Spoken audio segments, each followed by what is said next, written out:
Hoanareo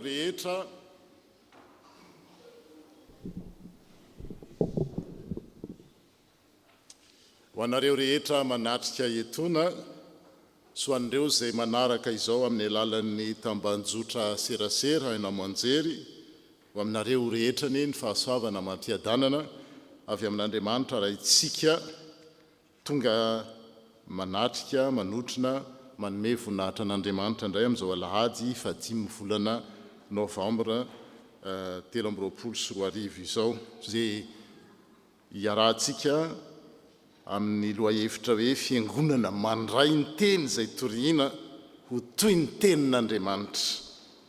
À vous qui êtes ici présents ou à ceux ou celles qui suivent ce culte par le biais de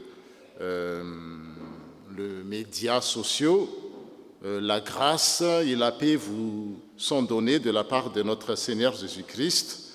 Et nous allons tous revivre, expérimenter le thème « Recevoir la parole prêchée comme la parole de Dieu ». Yaraka amaki ni salam voalahatra isika ary rehefa vita izany dia manao ny hira isika, hira voalahatra. Tompo tsy mirehareny foko ary tsy mianandrandrana ny masoko na izay sary-patarina tsy takatra fa tanjona tahaka ny zaza eo amin'ny reniny eny tahaka ny ry Israely eo manantenany Tompo hatramin'izao ka ho mandrakizay. Amen.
Iaraka ivavaka isika. Eny isaoranay tokoa ianao ry Andriamanitra satria ny fitiavanao dia miatomboka mbola tsy trany ambohoaka akory izay dia fa tia anay ianao. Ary ny marina aza dia fony mbola tsy ary izao rehetra izao dia fa nanana efa ny tempo taminay tsirairay avy ny fonao. Ary tsy mandrakantitra ihany zany fa fiainana mandrakizay tsy manam-pahataperana no menao anay tao amin'i Jesosy Kristy. Ary zany manosika anay Tompo hisaotra satria izay ny tonga eto amin'ity toerana ity dia satria ianao nefa tia anay meloa. Izay ny tia anao satria ianao nefa tia anay meloa, izay ny tonga eto satria ianao namory anay. Ianao no nisakana ny loza marobe izay tsy takatry ny sainay akory, ahatonga anay ho tafavory eto amin'ity toerana masina ity. Masina satria natokanay hiderananao, ny anaranao irery no hisandratra, ny anaranao irery no membonahitra, ary ianao eo afovoan'ny vahoakanao izay mioby ianao Andriamanitra, ary tsy manatoeranao ilay ratsy fa ianao ny mpanjaka ny fonay, mpanjaka ny fiainanay. Koa raiso voninahitra ny anaranao Tompo izao fotoana izao, ary mba haizanay koa mamakivaky ndray, anovozanay hery ka ahafahanay mamakivaky ndray ny herinandro vaovao izay omenao anay manomboka anio. Ho voninahitra ny anaranao tokoa ny fiainanay Jesosy Tompo. Oui Seigneur, avant que nous te cherchions, tu nous as cherchés. Avant que nous te connaissions, tu nous as connus en Jésus-Christ. Tu nous as connus avant la fondation même du monde, avant que nous ne venions ici dans ce lieu magnifique, dans ce lieu saint. Tu nous as convoqués, Seigneur. Nous te rendons grâce de pouvoir célébrer ce culte. En venant vers toi, nous espérons pour pouvoir trouver ta paix, la paix intérieure qui nous permet de discerner le sens de notre vie, qui nous permet de discerner l'appel que tu nous adresses. Nous espérons que tu nous donnes des forces nouvelles, Seigneur, à travers ce culte. Tu nous donnes des forces nouvelles pour affronter le quotidien de notre vie, pour affronter la nouvelle semaine qui s'ouvre devant nous, pour en surmonter les problèmes et les soucis de la vie, pour être assez inventif et créatif pour ne pas tomber dans la routine de la vie. Remplis, Seigneur, remplis chacun de nous, remplis-nous d'amour et de reconnaissance. Au nom de notre Seigneur Jésus-Christ, nous te prions. Amen. Petraka isika.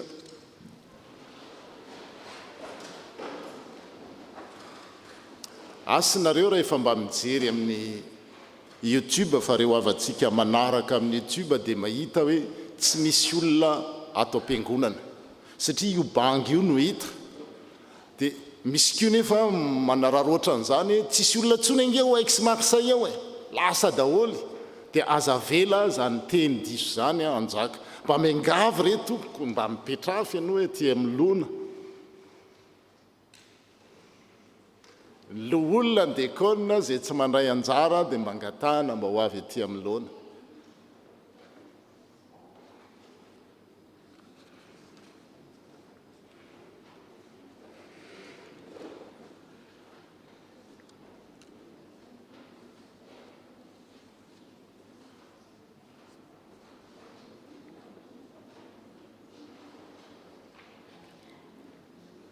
Raha rivinareo dia mijereva Facebook, YouTube dia hitanareo fa banga be eto.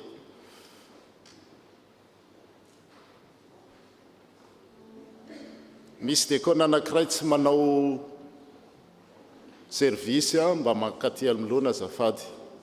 Fotoana fanavozana ny dekona zao dia izany no tena nilorantsika tena mitaona an'ireo vahoaka an'Andriamanitra ireo ho amin'ny fidérane. Si nous sommes là, c'est pour louer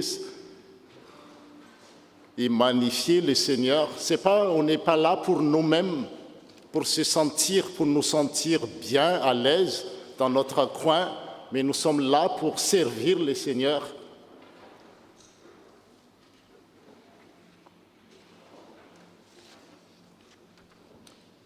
Ny teny lohevitra zay mpanjinitsika dia hoe mandray ny teny zay toriana ety amin'ny pilipitra ho toy ny tenin'Andriamanitra. Ka ny teny zay mitarika ety dia tokony ho raisitsika hoe teny avy amin'Andriamanitra zay, ary zay no iasan'ny hery n'Andriamanitra eo amin'ny fiainantsika. Zao ary ny sitrapon'Andriamanitra zay lazainy amintsika anio, izay mandray anareo hoy ny Tompo dia mandray aho, izay mandray ny teninareo dia mandray aho hoy ny Tompo, ary izay mandray aho dia mandray izay naniraka ahy. Ary nazovy no manome rano mangatsika na dia erany kopy ihany azy, hosotroy ny ray amin'ireo madinika ireo, satria mpianatra izy. Dia lazaiko aminareo marina tokoa fa tsy ho very ny valim-pitiany. Izay mandray anareo hoy ny Tompo dia mandray ahy, ary izay mandray ahy hoy ny Tompo Jesosy dia mandray le Andriamanitra ray izay naniraka azy. Manoloana n'izany teny izany dia aoka isika andiny tena eo anatrehan'ny Tompo.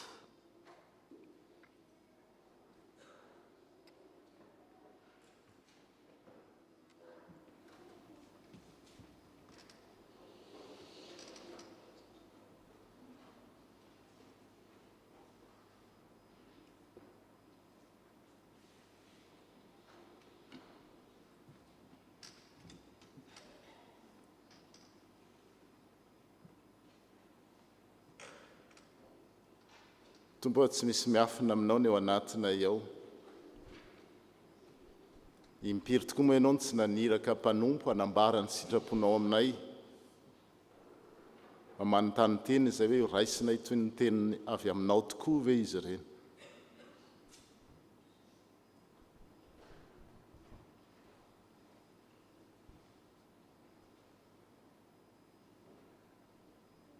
Raha mandiny tena marina izay dia mahatsiaro fa tsy mendrika ny anonona ny anaranao akory, tsy mendrika ny hihinana ny sombotsombo mofo latsaka amin'ny latabatra ao akory. Menatra izay Tompony amin'ny tsy fahamendrehanay eo anatrehanao, tsy eo anatrehan'ny olona fa eo anatrehan'ny fahamasinanao, ny fahalebiazanao, ny fahatsaranao.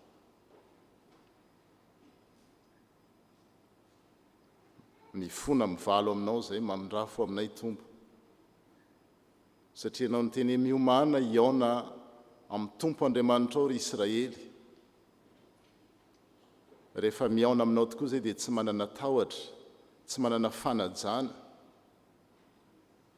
manana feno avy na avopo ao anatinay ao. Tompo miangavy aminao izay torotoroy ilay vonja ny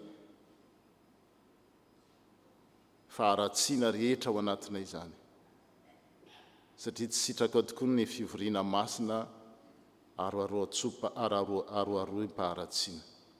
Sasatra ny mitondra izany ao ianao. Tompo amin'izao sisa izao dia te hiova izay, te ho zanaka manoa, feno fahendrena, mankatoanao amin'ny lafin-javatra maro.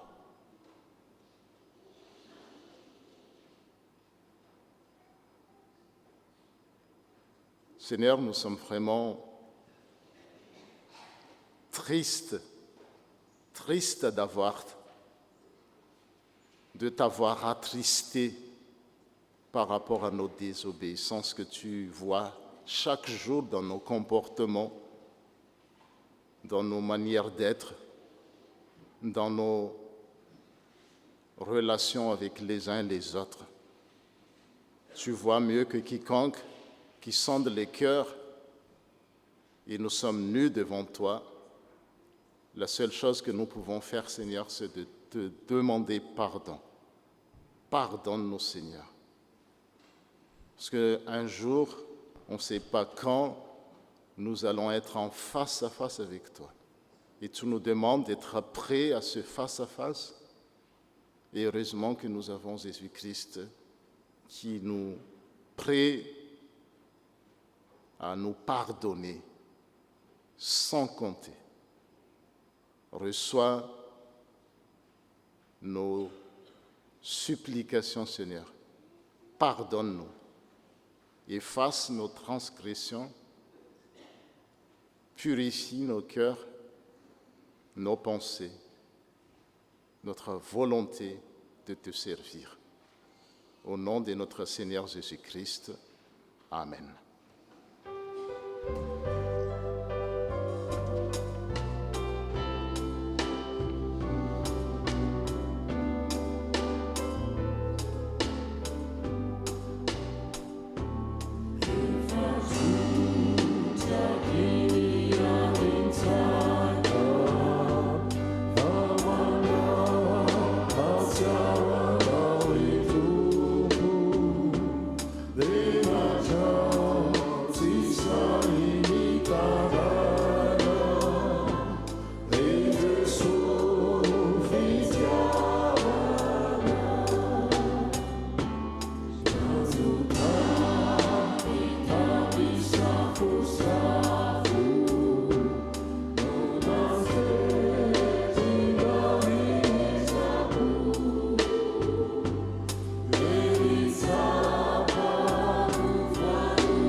Ho an'izay ny fona tanteraka teo anatrehan'Andriamanitra tokoa amin'ny fo madio dia aoka hitsangana isika andray ny teny famindram-po avy amin'ny tompontsika. Ny tompo no mampitondra izany teny izany, ka raiso toy ny tenin'Andriamanitra, ny teny izay ho lazaina aminao anio, raha ny aiky ny fahotanao tokoa ianao. Satria mino anatra ianao iny tompo, ka nanetry tena teo anatrehako, izao ny aino, aza matahotra ianao, fa efa nanavitra anao aho, efa niantso ny anaranao aho, ay ianao. Izao dia izao no mamono ny fahadisoanao rehetra, ary tsy ho tsarovako intsony ny fahotanao. Voavela ny elokareo noho ny anaran'ny masina. Alleluia, mideran'ny tompo.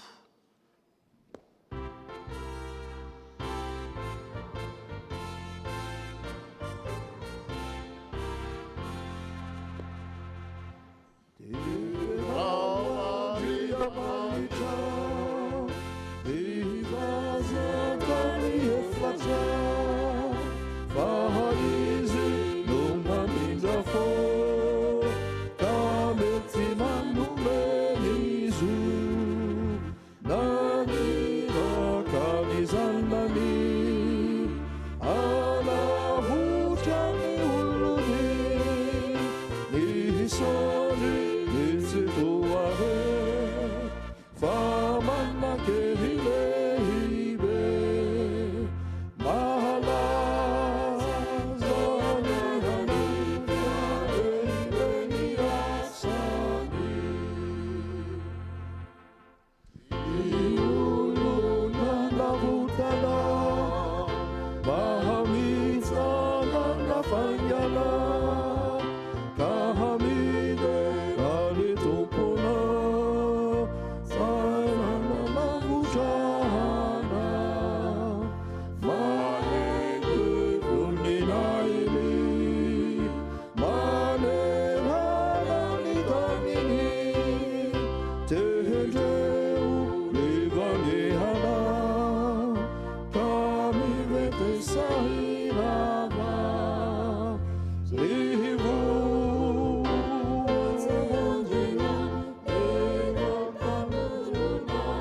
voninahitra ho any amin'ny avy indrindra ho an'Andriamanitra. Petraka isika zao dia tonga amin'ny fotoanan'ny sekoly alahady.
Je vous invite à la prière.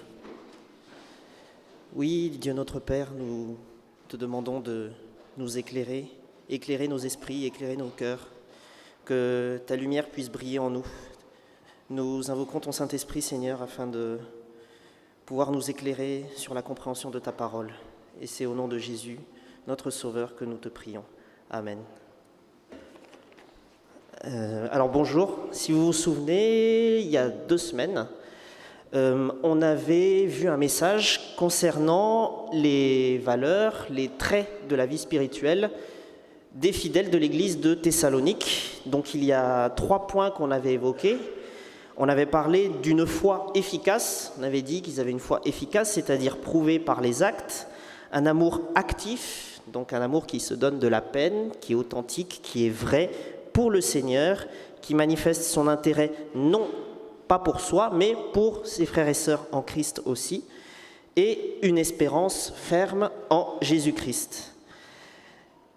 Et les fidèles de l'église de Thessalonique n'avaient pas seulement cru à l'évangile, mais ils avaient vraiment porté des fruits précieux pour Dieu, et ce sont ces 3 traits que l'on vient juste de souligner. Dans le texte qu'on va lire peu après, aujourd'hui, Paul souligne encore, en recevant la parole de Dieu que nous vous avons annoncée, vous ne l'avez pas accueillie comme une parole purement humaine, mais comme ce qu'elle est réellement, c'est-à-dire la parole de Dieu qui agit avec efficacité en vous qui croyez. 1 Thessaloniciens chapitre 2, verset 13. Et ce qu'on peut comprendre de ce passage, les fidèles de l'église de Thessalonique ont vraiment reçu la prédication de l'apôtre Paul, vraiment comme le message directement adressé venant de Dieu par le biais de son serviteur Paul, et c'est vraiment une prédication qui a profondément changé leur vie. Et le message que j'ai à vous adresser pour les enfants, pour nous tous ici présents, c'est « Soyons nous aussi à l'écoute des serviteurs de Dieu, quels qu'ils soient, peu importe celui qui parle, tant qu'il est mandaté par Dieu, par l'Église, écoutons vraiment cette parole, qu'elle soit vraiment pour nous comme la parole de Dieu, et je vous garantis que ce sera une parole qui va agir profondément dans nos vies. À Dieu seul soit la gloire. Amen.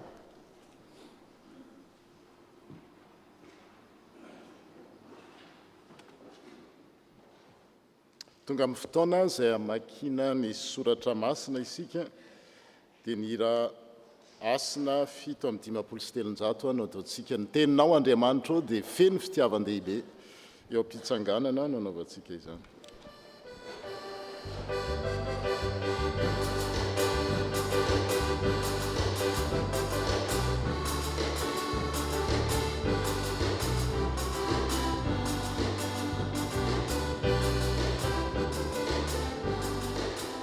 Teninao Andriamanitra ny feno fitiavan-dehibe, ny teninao mandresy lahatra, manampatsakana izay maniampiana,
Aksy vavaka. Misaotra anao indray izay iray eo fambola nomenao ity tombonandro ity, nahafahanay misaotra sy mitsoaka ny anaranao.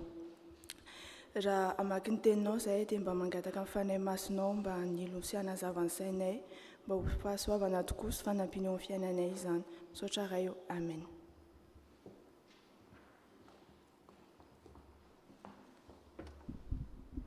Nous commençons la lecture dans Malachie, chapitre 1, verset 14 au verset 10 du 2e chapitre. Au nom de Jésus. Quelqu'un a peut-être de beaux animaux dans son troupeau. S'il fait un vœu et s'il m'offre un animal en mauvais état, malheur à lui. En effet, moi le Seigneur de l'univers, je le dis, je suis un grand roi et les autres peuples ont peur de ma puissance. Moi, le Seigneur de l'univers, je vous avertis. Vous, les prêtres, écoutez-moi et prenez les choses au sérieux pour m'honorer comme vous le devez. Sinon, je lancerai sur vous une malédiction et je changerai la bénédiction en malédiction. Oui, je le ferai, puisque personne parmi vous ne prend les choses au sérieux. Je lance déjà les menaces contre les gens de votre famille. Je vous jetterai du fumier à la figure et le fumier des animaux offerts pendant vos fêtes, et on vous balayera avec lui. Alors vous saurez ceci.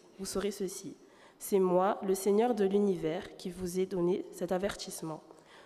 Je veux garder l'alliance établie avec les Lévites. Par cette alliance, je leur ai donné la vie et la paix pour qu'ils me respectent, et ils m'ont respecté. Ils ont tremblé devant moi. Ils ont enseigné la vérité et ils n'ont pas menti. Ils ont mené une vie droite en accord avec moi, et ils ont détourné beaucoup de gens du mal. Oui, c'est le rôle du prêtre d'enseigner. La connaissance de Dieu, c'est le prêtre que les gens consultent pour connaître la loi. En effet, il est le porte-parole du Seigneur de l'univers. Moi, le Seigneur de l'univers, je le dis. Vous, les prêtres, au contraire, vous êtes éloignés du chemin. Par votre enseignement, vous avez trompé beaucoup de monde, vous avez brisé mon alliance avec les Lévites. Eh bien, à mon tour, je vais pousser tout le peuple à vous mépriser et à vous abaisser. En effet, vous ne m'obéissez pas et vous faites des différences entre les gens quand vous appliquez la loi. Est-ce que nous n'avons pas tous un seul Père? Est-ce que ce n'est pas un seul Dieu qui nous a créés? Pourtant, nous ne sommes pas fidèles les uns aux autres et ainsi nous ne respectons pas l'alliance entre Dieu et nos ancêtres. Pourquoi donc?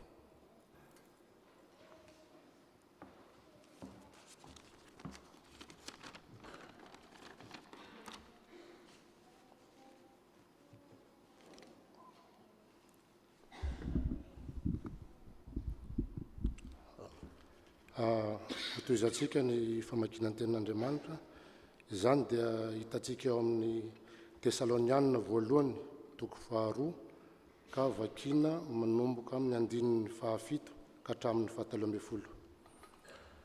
Toko 2 ka hatramin'ny manomboka amin'ny andininy 7 hatramin'ny 17. Vakitsika amin'ny anaran'i Jesosy zany.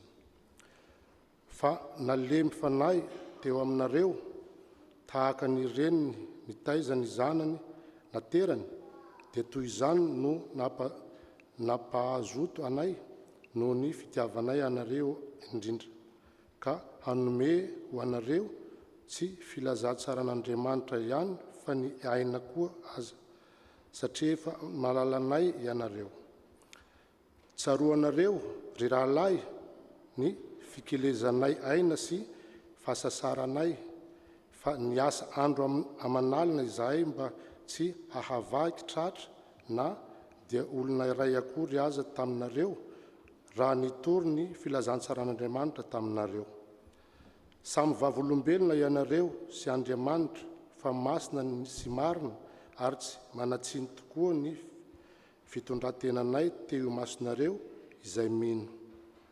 Fantatrareo koa fa tahaka ny ray amin'ny zanaka no naprisianay sy nampiononanay anareo tsirairay avy sy nanarahanay mafy anareo mba andehananareo mendrika an'Andriamanitra izay niantso anareo ho amin'ny fanjakany sy ny voninahiny. Noho izany, izahay koa dia tsy mitsarotra misaotra an'Andriamanitra, satria rehefa nandray ny tenin'Andriamanitra zahay notoreninay anareo, dia tsy noraisinareo ho tenin'olona izany, fa araka izay marina dia ny tenin'Andriamanitra izay miasa ao anatinareo izay mino koa.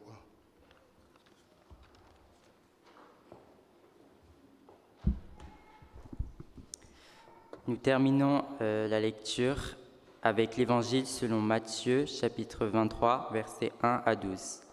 Matthieu, chapitre 23, versets 1 à 12. Au nom de Jésus.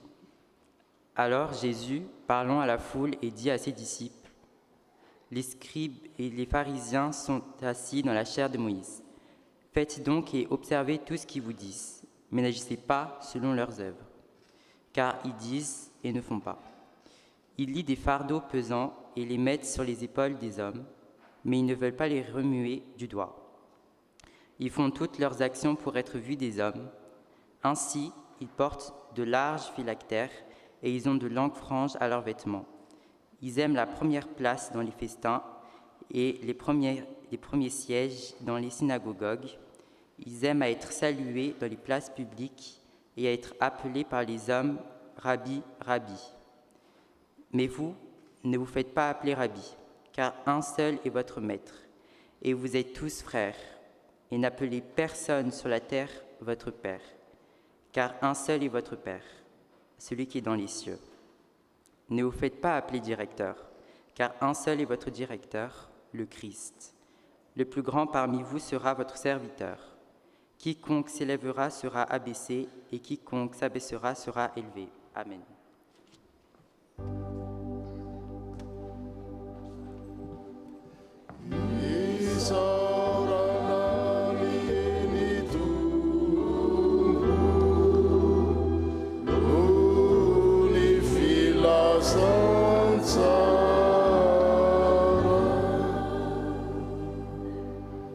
Eo am-pitsanganana no andraisantsika ny tenin'Andriamanitra.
Iaraka hivavaka isika. Sambatra tokoa izay Tompo raha eo anilanao, ary fantatray fa mivory eo anoloan'ny roa, eo afovoan'ny roa na telo, mivory amin'ny anaranao ianao. Ampianaro izay ary ahay anambara zany fitiavanao lehibe zany. Tahaka ny nataon'ireo mpaminany marobe, tahaka ny nataon'ireo apôstôly izay nitondra izany teny izany, ary niraisin'ny olona ho teny avy aminao izany. Mitenena Tompo araka ny fombanao. Amen. Petraka isika.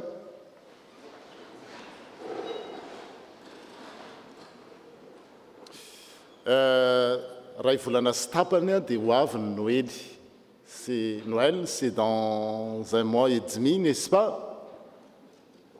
Et vous savez ce que c'est le mot Noël? Ça vient de quel nom, de quel mot? C'est Emmanuel,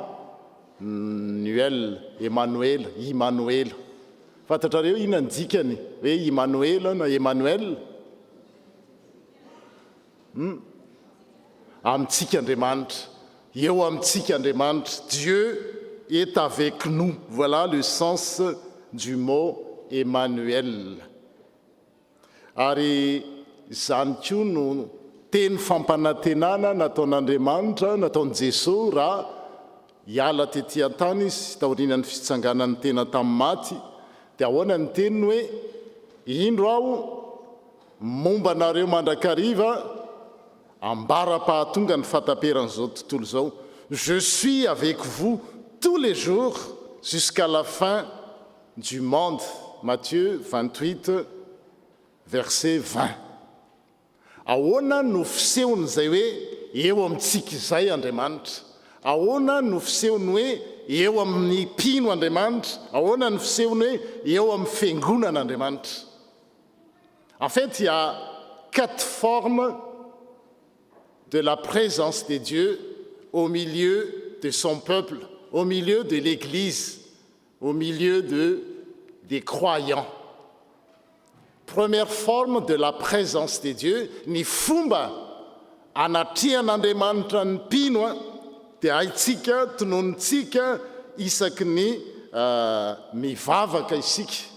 Matthieu 20:20, fantatrareo, naiza iangonany 2 na 3 dia aiza Andriamanitra, eo afovoana izy. Zay ny ry havana mahasarotiny ny hoe mila miangona mivory ny kristianina satria izay no fomba anatrehan'Andriamanitra. Dieu est présent là où 2 ou 3 se rassemblent en son nom. Une forme de présence de Dieu, c'est là où 2 ou 3 se rassemblent en son nom. Dia manarak'izay any amin'ny Salamo 2:20 dia hoe mitoby na hoe eo anolonan'ny fideran'ny Israely Andriamanitra. En français, Dieu siège au milieu des louanges de son peuple. Haikay fa rehefa mideran'Andriamanitra, mihira ny vahoakan'Andriamanitra. Voilà la raison d'être de l'Église, voilà la raison d'être des chorales, des choristes, c'est de inciter le peuple de Dieu à la louange parce que Dieu siège au milieu des louanges de son peuple. Tsy hoe zany antokopira zany ingery zareo, tsy hoe zavatra fenonany culte dia asiana hira aorinan'ny toriteny na any amin'ny voalohany arakaraky ny fiangonany, fa tena hoe mitarika ny vahoakan'Andriamanitra ho amin'ny fiderana, satria nahoana Andriamanitra mitobo eo amin'ny fideran'ny vahoakany. Israel ny antsoina azy tany amin'ny testamenta taloha, fa ny fiangonana izy amin'izao. Zay anankiroa, raha vao misy 2 na 3 mivory amin'ny anaran'Andriamanitra, eo Andriamanitra, dia mazava ho azy fa ny devoly fahavalo dia mampisaraka mampiady, tsy tiany mihitsy misy 2 na 3 ivory zany. Zay no asany. Ary mila mailo amin'izany ny kristianina, satria ny asan'ny Satana sy ny devoly dia zao mampiady, aza mivavaka zany, aza mivory zany, ampidiny ny mpivady, ampidiny ny mpiray-tam-po, ampidiny ny mpiavana, ampidiny ny mpiray fiangonana, satria fantany fa eo Andriamanitra raha vao mivory reo. Ary tapena ny vavantsika io, tsy avelany hira idera azy, satria fantany fa mitoby eo ambonin'ny fideran'ny fiangonana Andriamanitra. Tsy zay ihany fa misy maro. Ny fahatelo io ihany betsaka ny olona tonga ny ampiangonana rehefa tonga ny fotoana fandraisana fanasan-tompo. Ary marina zany, satria Jesosy raha nanorina ny fanasan-tompo dia miteny mihitsy izy hoe ity ny tenako. Zany rehefa manolotra ny rany sy ny tenany tompo dia ny tenany zay. Aveo moa nisy ady hevitra be teo amin'ny protestanta sy ny katolika hoe présence réelle ve hoe tena nivadika ho tenan'ny Kristy tokoa ve le mofo ary le rà, le divay ve tena lasa raka rehefa misotro an'iny dia ràn'ny Kristy. Ny protestanta ny teny hoe présence spirituelle. Fa izy 2 reo ny ombonany dia zao amin'ny fotoana fandraisana fanasan-tompo na ny Eucharistie, le moment où on prend la scène, Dieu il est présent. Ary tsy tian'Andriamanitra, tsy tiany fahavalo, devoly fahavalo, ny ahatonga ny olona anankiray iombona amin'izany fanasan'ny tompo zany. Mahita dekona anankiray miservir izy dia zatra an'izay fanasan'ny tompo satria dekona ranona no mampandray fanasan'ny tompo, na i pasteur ranona no manao an'izao. Satria fantatry ny devoly fahavalo, mahalala lavitra noho itsika hoe Dieu est présent le moment de la Sainte Seine. Troisième forme de la présence de Dieu. Et quatrième forme de la présence de Dieu, c'est que quand un prédicateur, il a bien dit, quand un prédicateur proclame la parole de Dieu et que l'assemblée reçoit ça comme venant de Dieu, Dieu est présent. Hitanareo azagaga rehefa tonga ny toriteny dia le fahavalontsika dia volo satana mampandeha ny eritreritsika ary hoe inona ny laoka rehefa avy eo vary amin'anana sy kitoza tsy mbola tsy maintsy any amin'ny parc Borelina après-midi mbola tsy vita ny course ataony zay atonga atsika na anodikodina tsy andray io teny zay torina io za tsy azoazoko raha vao tsy pasteur ranona mitoriteny le mpampianatra 10 minitra ny seko ataony satana zay atonga atsika eritreritra hoe tenin'olombelona iny. Dans la mesure où on reçoit la parole annoncée comme venant de Dieu, cette parole agit. Ari io fitaky les ratsy. Je vais le lire. Voilà le thème du jour, c'est recevoir la parole prêchée comme la parole de Dieu. Zay ny tao amin'ny vaky teny io hitantsika io hoe rehefa nandray ny tenin'Andriamanitra nitorianay ianareo ry Tesalonika, kristianina tany Tesalonika, dia tsy noraisinareo ho tenin'olombelona. Tsy hoe le pasteur nitoriteny dia rehefa izy no miteny dia tenin'Andriamanitra, fa rehefa pasteur hafa dia tenin'Andriamanitra latsaka fefany. Izany nataony olo rehefa pasteur ranona zay mpanahy tsy zany ny soratra masina. Niza tendren'ny fiangonana, il a bien dit ary. Na amin'ilay 10 minitra ny sekolelady zany, na amin'ny fitariana fotoana zany, na amin'ny famakina teny, ka rehefa no mène fiangonana toriteny alalana, mandaté par l'Église, par Dieu, parce que Dieu agit par l'Église, cette parole prononcée là, c'est la parole de Dieu. Et quand on reçoit, des fois, hitantsika eo vakitsika eo ny tenin'ny Paoly tamin'ny Tesalonika fa tena mahagaga mihitsy, ho averiko kely izy. Paoly apôstôly amin'ny mampitoriteny azy, amin'ny maapôstôly azy dia nandray ny tenany na nilaza ho toy ny reny, tahaka ny reny mananatra ny zanaka ozy izy no nananaranay anareo. Zao ny teniny.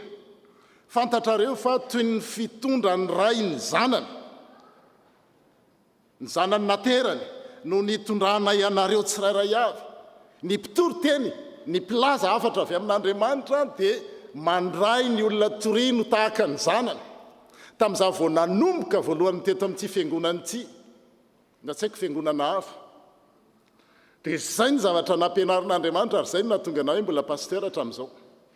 Amin'ny mpiangona dia zao misy, rehefa tenenao izy zao atao dia manaiky, misy ny sasany be didou.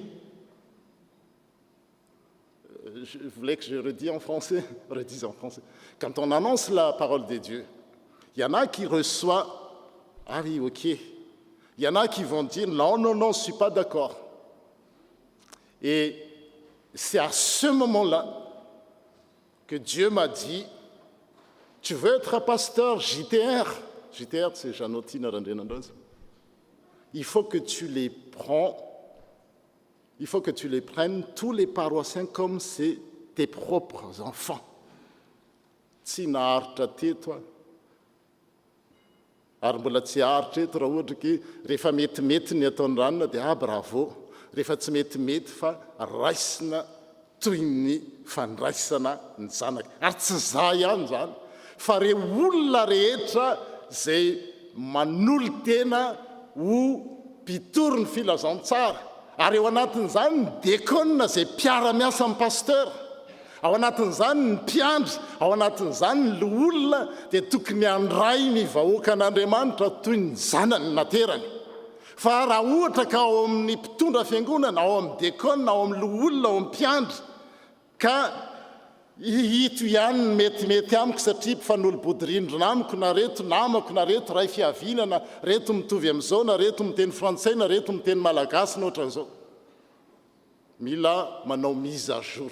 Et c'est le moment de mise à jour en ce moment-là parce que le 25 novembre, on va procéder au renouvellement des responsables. Mais tous les responsables sont appelés à recevoir ou à prendre les paroissiens comme leurs propres enfants. Toy ny fitondran'ny ray ny zanany naterany no nitondranay anareo tsirairay avy. Naprisika anareo zay, nampahery anareo zay, na nananatra anareo zay mba hanao fitondran-tena mendrika.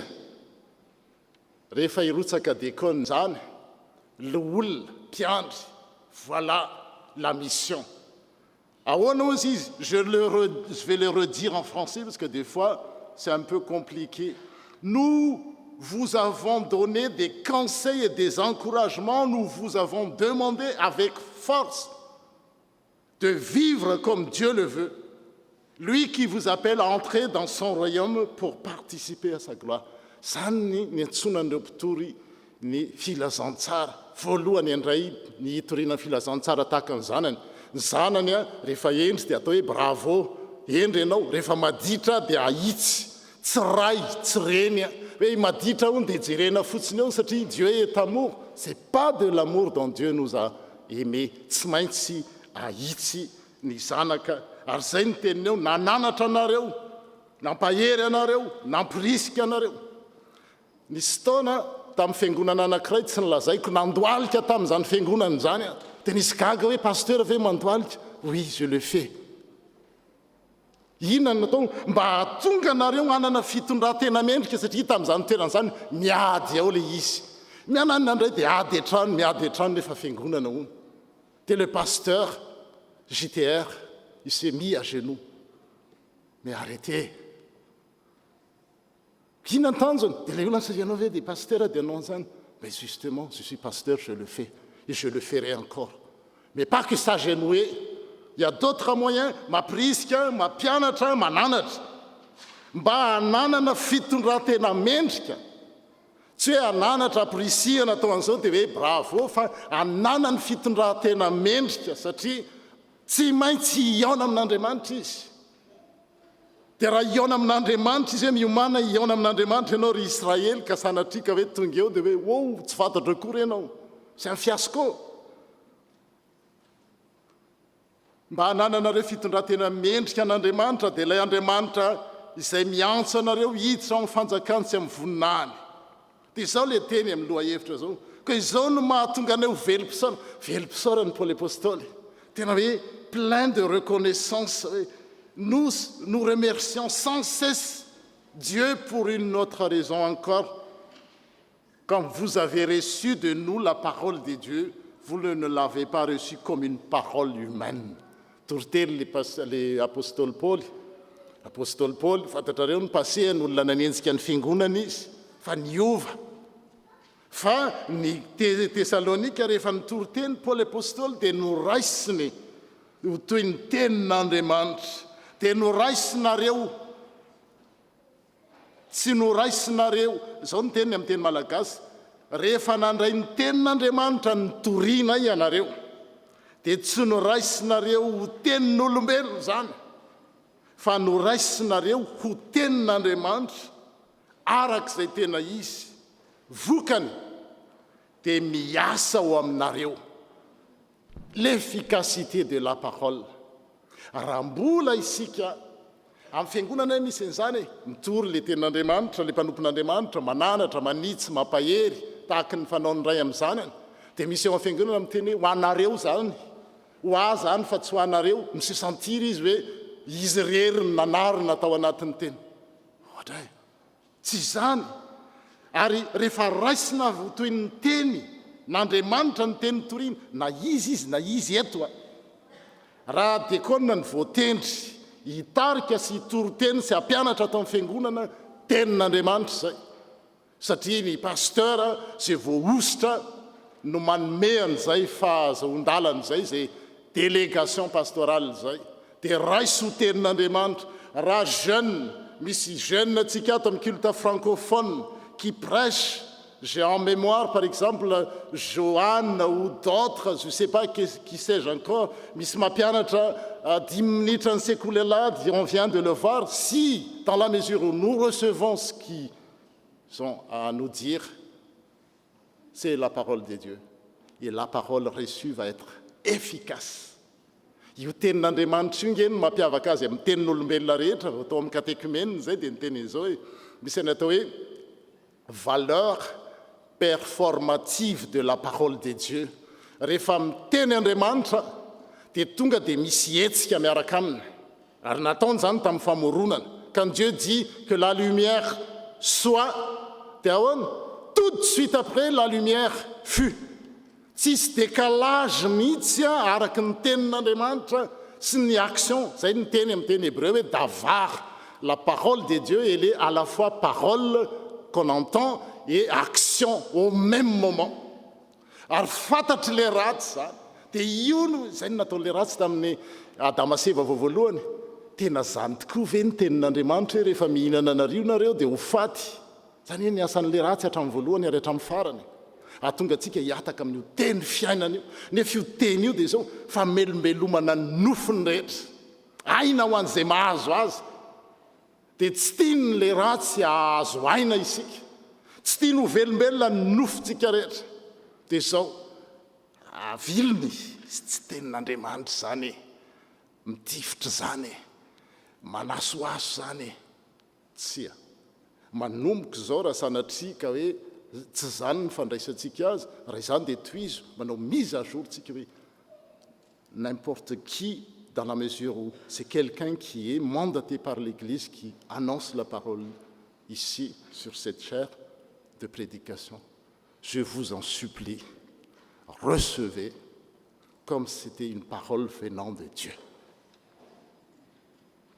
Ahoana ny fanontaniana? Ahoana no mifantanina mipetraka hoe raha sanatria tokoa satria mety misy zany. Asiana mitoroteny le olona, izy aza ny fiainany fanipaka amin'ny zavatra toriny. Zay ny fanontaniana mipetraka. Comment on va faire? Dia ny tenin'i Jesosy ho jerentsika rehefa avy eo hoe tahaka ny fariseo. Zao ny teniny. Ary tamin'izany Jesosy, Matthieu 7:20 le mivakitsika teo andiny voalohany, ary tamin'izany Jesosy dia niteny tamin'ny vahoaka sy tamin'ny mpianany hoe eo amin'ny fitoeran'ny Mosesy no hipetrahan'ny mpanoradalàna sy ny fariseo. Koa amin'izany izay rehetra lazainy dia ataovy ka tandremo fa aza mba manao araky ny asany. Rehefa sendra zany ka misy no tendren'ny fiangonana izy, satria ny fiangonana metodisy nefa le olona ny zavatra teneny hafa, ny zavatra ataon'ny fanohaka amin'izay, inona no atao?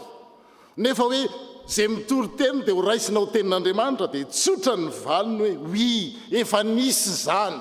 Efa nisy fariseo sy mpanoradalàna nanao an'izany, hafa ny teneniny ary tenin'Andriamanitra ny toriny, nefa ny atao ny hafa.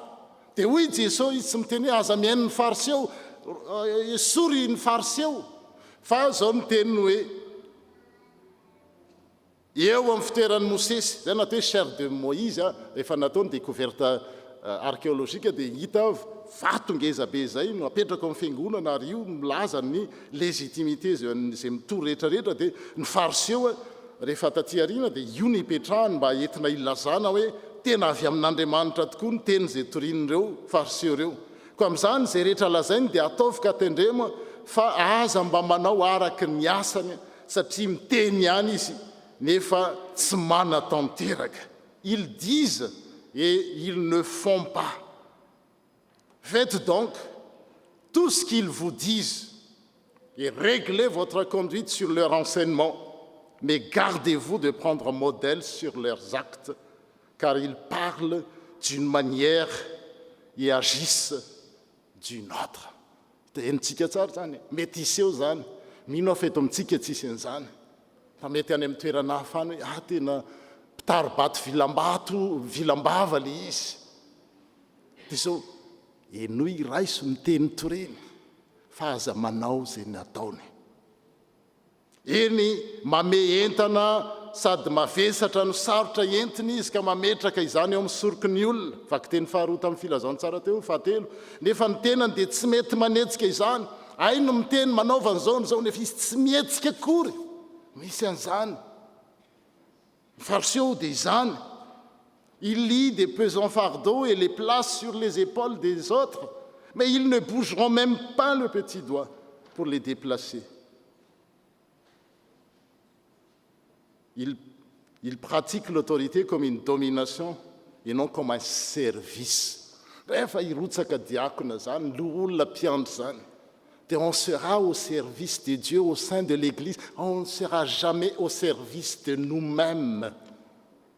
Ny fariseo nanao an'izany, nanana fahefana izy, nieritreretiny ho fahefana, nieritreretiny ohatra ny dera, rehefa maty dia apetraka eny amin'ny faire-part hoe maty ny olona zao, maty ny dekona zao, maty ny mpiandry zao, maty ny pastora ohatra titre, sa tsy miteny aza manao an'izany fa reny fahefana menao amin'ny fiangonany reny dia au service de l'Église et jamais des titres. Ary ny asany rehetra dia ataony mba ho hitan'ny olona fa ataony lehibe ny filakterany zany le hoe inona le filakterany le boîte à verser atao amin'ny andrina sy atao amin'ny tananakavia dia rehefa mandeha ny jiosy dia hiteny zahatra any amin'ny soratra masina zany fa nataon'izy ireo ohatra ny fideradera hoe zay ny tena mpivavaka, zay ny tena masina, zay ny tena mahay, zay ny tena malala ao amin'ny sinagoga ary tia ny fitoerana anoloana amin'ny fanasana. Ino no niraisy ny fiangonana malagasy rehefa tonga ao am-piangonana dia zao tsisy mipetraka eny amin'ny alona izy satria hoe ka voasoratra amin'ny soratra masina ny tenin' Jesosy hoe ny fariseo dia tia mitoerana eny amin'ny laona amin'ny fanasana ny tenenina. Dans tout ce qu'ils font, ils agissent pour être vus des hommes. C'est le vouloir paraître. Ary koa ny ho araban'ny olona eny an-tsena sy ataon'ny olona hoe raby eo. Ils se croient importants. Ils ont le goût des honneurs, les titres. Zay zany no atao dia hoe sy dia ahoana ary zany. Dia raha mamaky ny vakiteny voalohany teo tsika tamin'ny Malachi hoe toatra ny mitsotsotra fotsiny hoe zany ny fariseo sy ny mpanoran-dalàna rehefa misy olona kay zany eo mitaribato vilam-bato dia ho afaka fotsiny amin'izao ve tsia. Fa keo nge ny Malachi toko faharoa hoe na atombokisika amin'ny Malachi voalohany toko voalohany andininy fahaefatra amby folo. Ho voaozina ny mpamitaka izay manana ondry lahy amin'ny andian'ondriny ary mivoady nefa mamony zavatra misy kilema atao fanatitra ho an'ny tompo. Io sady ho an'ny mpisorona, ho an'ny vahoaka. Misy olona zany nambin'Andriamanitra izy, nanao voady izy ohatra tsika za rehefa réglé ty problème ty dia an'olo tena ho an'Andriamanitra anome an'izao sy zao anao fanatitra dia le olona manana katao izy fa manana ondry tsara izy zany fa le ondry ratsy le misy kilema raha mitsika zany dia zao hoe manana atao hoe manana vola vaventy tsika dia amin'ny fanomezana an'Andriamanitra dia le centime dia izy Andriamanitra hoe voaozina. C'est pas moi qui le dis. Ho voaozina ny mpamitaka satria mamitaka nahazo fanambinana tamin'Andriamanitra ve ianao. Andriamanitra nanome anao matoa ianao nahazo ianao dia rehefa hanome fanatitra dia le ambonambony biby misy kilema nefa izy manana troupeau. Maudit soit les tricheurs qui a dans son troupeau un mâle et qui offre et sanctifie au Seigneur une bête en mauvais état. Dia toizana amin'ilay toko faharoa andininy voalohany zao ny mahazo ny mpisorona, zao ny mahazo ny mpitandrina na ny pastora na ny mopera dia ny mpiara-miasa amin'ireo dia ireo diakona, ny mpiandry, ny loholona ankehitriny nareo le mpisorona. Zany koa mahakasika ny ray mpianakaviana sy ny reny ny mpianakaviana satria ny ray mpianakaviana sy ny ray mpisorona apetraka Andriamanitra any amin'ny tokantrano. Sao dia mieritreritra ny ao am-piangonana ihany. ny zoky tafiditra amin'izany dadabe sy neny be mpisorona ao amin'ny tokantranony mitondra ny ankonany ho amin'Andriamanitra dia izao ny tenin'Andriamanitra raha sanatrika diso lalana amin'izany ankehitriny ho anareo zao didy zao raha tsy miaino ianareo raha tsy mandatsaka ao am-po fa eritreretinareo tenin'olombelona ny tenina ampiasako ka tsy manome voninahitra ny anarako eo anareo hoy Andriamanitra dia izao alefako amely anareo ny ozina enjana ange zany ary zay mahatonga ny mpitoriny teny hoe mandoalika mba tsy ozina no azon'le olona qui a intérêt qu'un tel paroissien aura de Dieu une malédiction. Jamais de la vie. Ny mpisorona zany, ny diakona zany, ny mpiandro zany, ny olona zany dia izao ny ahatonga an'ireo vahoakan'Andriamanitra ho voatahy ahazo bénédiction avy amin'Andriamanitra zay no nanoloran'ny tenany ary raha sanatry ka misy amin'ny olona na mpiandro na diakona ka manana hevitra mifanohitra an'izany aza mirotsaka. Vous allez recevoir des malédictions. Ce n'est pas moi qui le dis, c'est la parole de Dieu. Zao ny teny alefako amely anareo ny ozina ka hozoniko ny tsodrano ataonareo. Tonga zany amin'ny taom-baovao dia lasitsika le mamangy dia manao an'le ino ty izy le manatitra solom-body akoho dia manao asa rahamanitra dia ohatry Andriamanitra hoe cette bénédiction là je vais maudire. Wow! Tenefitsika tena avy namangy nianina mitsodrano dia manao avy matsiny taona vaovao zao ohatran'izao dia izy Andriamanitra hoe non. Si vous ne prenez pas à cœur de donner gloire à mon nom, j'enverrai parmi vous la malédiction et je maudirai vos bénédictions. Yenzana ange zany raha olona. Trois possibilités. Comme les pharisiens et les scribes, ils disent, ils ne le font pas. Comme ces prêtres et toutes ces compagnies, ils vont recevoir la malédiction. Tsy afamaina. Tsika nge mieritreritra hoe azoena le zavatra. Non! Tsy maintsy ho tratra. Fa zao, la première possibilité, faisons comme les Thessaloniciens. Recevoir la parole proclamée comme venant de Dieu. Et la parole va agir en nous. Misafidy eo zany. Dia anjara antsika no misafidy. Anao tahaka ny reto mpisorony reto, anao tahaka ny fariseo. Sa anao tahaka an'ireo Tesalonika, kristianina tao Tesalonika. Zay fantatritsika ny tantarana tapabolana fa reo nge nanenjika ny Paoly apôstôly. Tadidinareo vakio ny asan'ny apôstôly toko 7 raha nanorona ny fiangonana tany Tesalonika Paoly, Silasy ary Timoty dia nenjehana ny sarihana teny an-tsena dia nitoriana hoe Jesosy nitsangana tamin'ny maty dia izay no nahazahoany tsiny dia noentina teny an-tanàn-dehibe natsoina daholo ny vahoaka izany mantsy fanao maka ekipa rehefa ohatra ka hoe voakasikasika dia lazainy hoe io ny mamadika zao tontolo zao fa zao niova koa reo kristianina zao mety diso ianao un moment mety diso sika un moment mety voasariky sika voasariky le ratsy fa un moment où on peut renouer, on peut rebondir, on peut faire un nouveau pas. Et les Thessaloniciens, ils l'ont fait, ce premier pas de recevoir ce nouveau pas, la parole de Dieu. Et cette parole agit. Dia rehefa mamaky an'io tsika mbola hitoy ny famakina fa Paoly apôstôly tena fieran'ireo Tesalonika re atraiza ny lazanareo ny finoanareo lasa modèle re eraky ny Makedonia re eran-tany ny finoan'ny Tesalonika ary eo Tesalonika ireo ary rehefa hoe ho avy ny fotoana izay hanomezana fanampiana ho an'ny kristianina tany Jerosalema satria sendra ny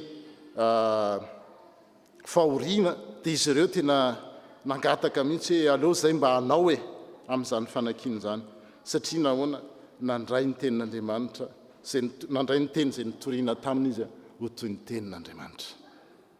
Ry havana, matoa ny fiangonana mijoro, matoa ny tokantrano mijoro, matoa ny sampana mijoro, ary matoa ny firenena ray mijoro, dia anankiray ihany no azo enteherana.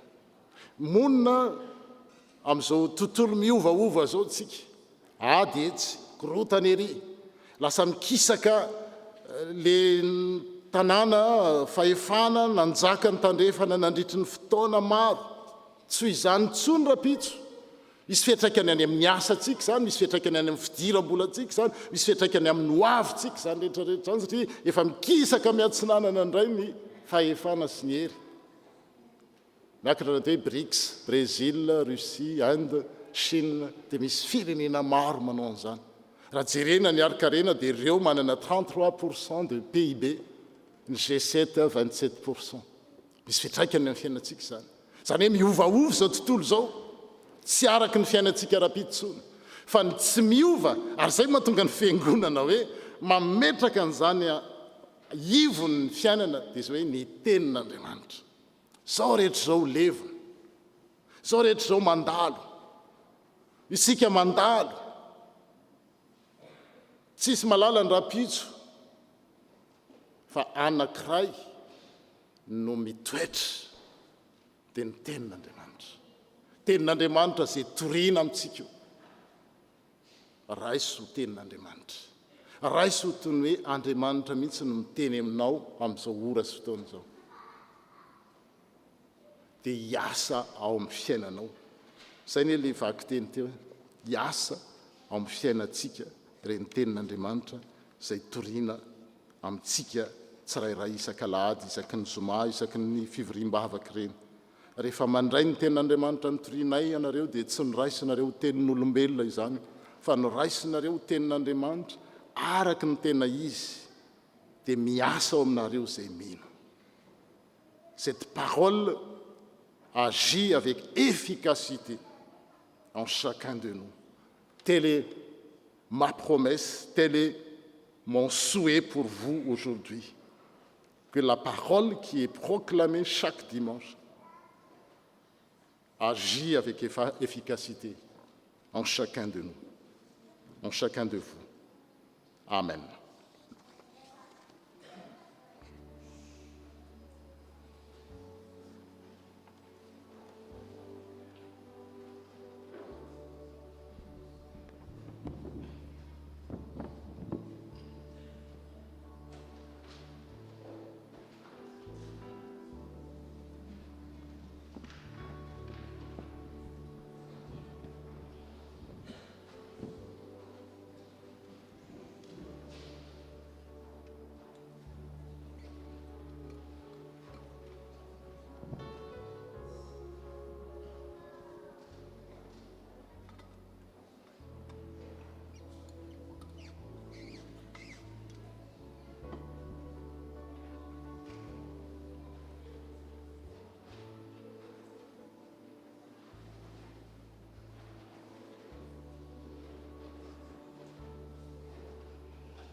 marina moa zahay jesosy no mba novidinao anatanteraka ny asanao olombelona mpiodina mpanota mpanao meloka mpanompo tsy mahasoa ny ataonao ihany no ataonay nefa hoy ianao hoe ny adalan'izao tontolo izao no novidiko hampamenatra ny endry ary malemy amin'izao tontolo izao mba hampamenatra ny mahery ko mandehana hoy ianao hatreo ary eto ny jiro aza vao ny aizombe fa efa nahazo maimam-poana ianareo ka mizara maimaim-poana.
Zao tsika dia hiaraka anambara ny finoantsika satria ny finoana dia avy amin'ny toriteny ary ny toriteny dia avy amin'ny tenin'Andriamanitra no raisitsika toy ny tenin'Andriamanitra izany dia hiaraka hitsangantsika anambara ny finoantsika satria tondra finoana ho an'ny fiangonana amin'ny teny torina.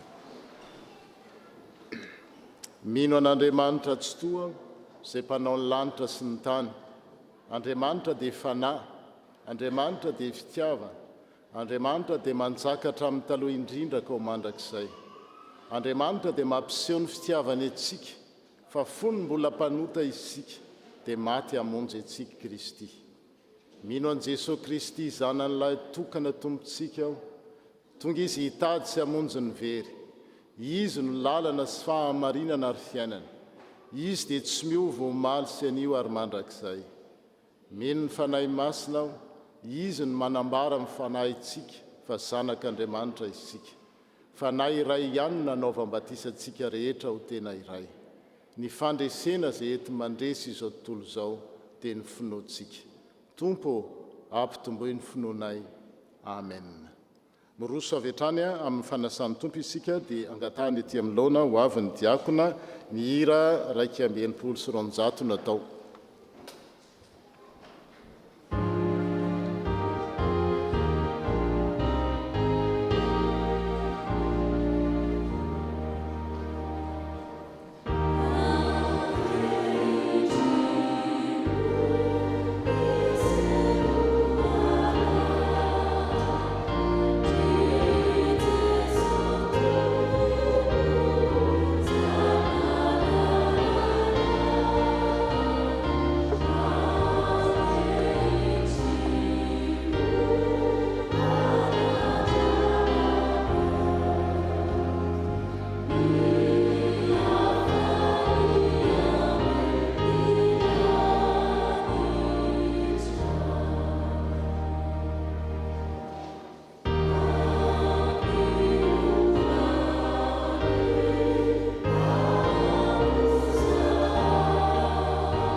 ry havana mivelatra manoloana antsika tokoa ny fanasan'ny tompo zay manambara ny fanatrehany amin'ny fomba tsy hita maso nefa azo tsapaitanana dia amin'ny tena sy ny rany dia fifaliana no mandray atsika rehetra manasa atsika rehetra ary ny tompo no manasa atsika amin'izany iray latabatra aminy ireo zay vahiny mandalo na ireo zay hitoetra dia aza misalasala raha vonina ianareo dia fifaliana ho an'ny FPMA ex Marseille no miray latabatra aminareo ary manararoatra an'izany misy havatsika hifindra fifindrana fiangonana dia amin'ny fanasan'ny tompo toy izao mazana no anaovantsika azy rehefa mifanandrify izany Madagasikara fa 4 ny volana novambra 2024 Antony taratasy fanamarinana fifindram-piangonana izao zay manao sony eny ambany Ramarson Welnirina mpitandrina ny fiangonana Assemblée des Dieux isotry Madagasikara dia manamarina fa Andriamatoa Ravoniarysomamy sy Ramatoa Ramefy Anitra Malala Mivady dia membre teto amin'ny fiangonana Assemblée de Dieu isotry nanomboka tamin'ny volana Aogostra 1790 hatramin'ny volana May 2024 ankehitriny izy mivady dia nifindra monina ny Frantsa ka hifindra ho mpiara-mivavaka ao amin'ny fiangonana protestanta malagasy FPMA ex Marseille omena azy ity taratasy fanamarinana fifindram-piangonana ity ho ampiasainy amin'izay ilany azy ny mpitandrina Pasteur Ramarson Welnirina koa raha ao ireo zay voatonona anarana teo dia mba angatahana izy mba nangatanana satria nijoro ao ve izy mivady ireo izy dia raha sitrakisika fandraisana azy ireo dia mba tiafatsika izy raha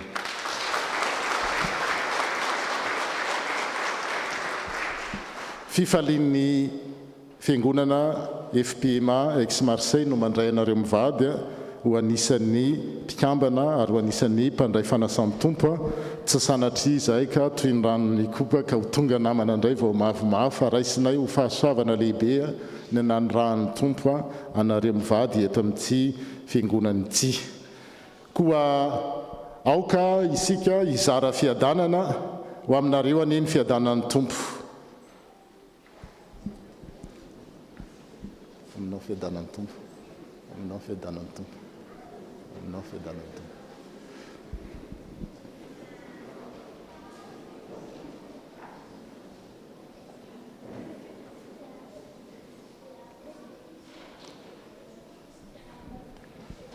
asandrato ny fonareo ao amin'ny tompo aoka ho deraintsika ny tompo Andriamanitra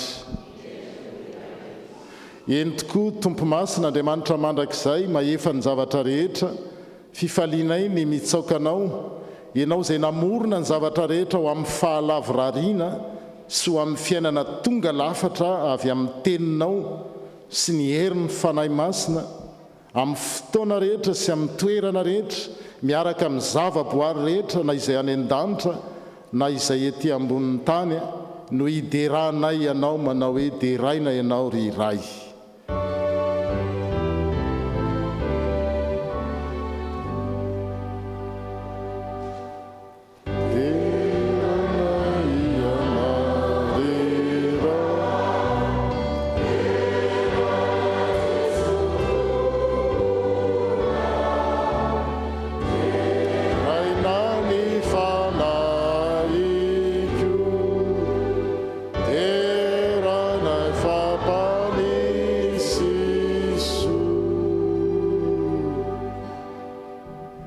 eny tompoka mba aidiny ny fanahinao masina hiasa aminay mba hatsiarovanay ho tafaray marina tokoa amin'ny tena sy ny rano Jesosy Kristy tomponay eto ampandraisana ny mofo sy ny kapoka amin'ny alalany sy miaraka aminy ary ao aminy dia ho anao Andriamanitra raitsi-to ao amin'ny firaisana amin'ny fanahy masina ny laza sy ny voninahitra rehetra ho mandrakizay amen.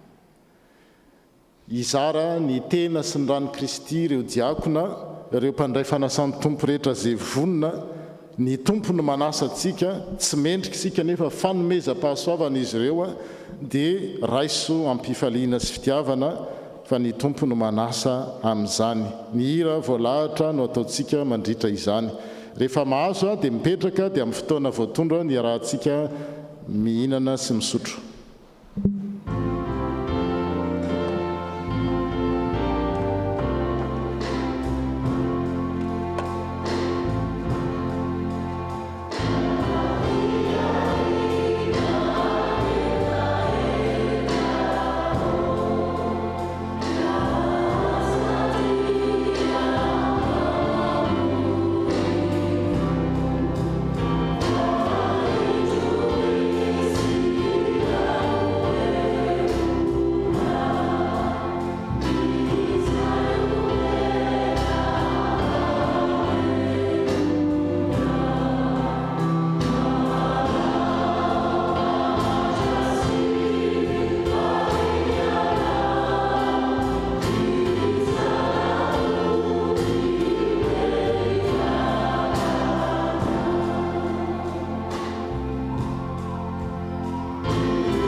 Ry havana samy nahazo avokoa ve isika mianakavy, est-ce que tout le monde est bien servi par le Seigneur et par ses ambassadeurs?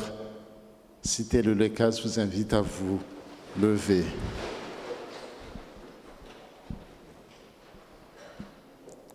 Jesosy Kristy tompontsika tamin'ny alina izay namadiana azy dia nandray ny mofo, ary rehefa nisaotra izy dia novakiny ary nomeny ny mpianany ka hoy izy tamin'izy ireo, raiso, hano ity no tenako izay omena ho anareo.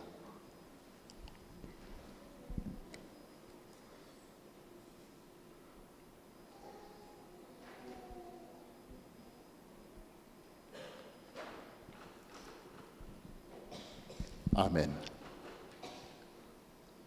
Ary toy izany koa ny kapoaka rehefa nihinana dia hoy izy, misotro amin'ity ianareo rehetra fa ity no rako dia ny amin'ny fanekena vaovao izay halatsaka ho an'ny rehetra ho famelan-keloka. Izao no ataovy ho fahatsiarovanay, na oviana na oviana no misotro ianareo.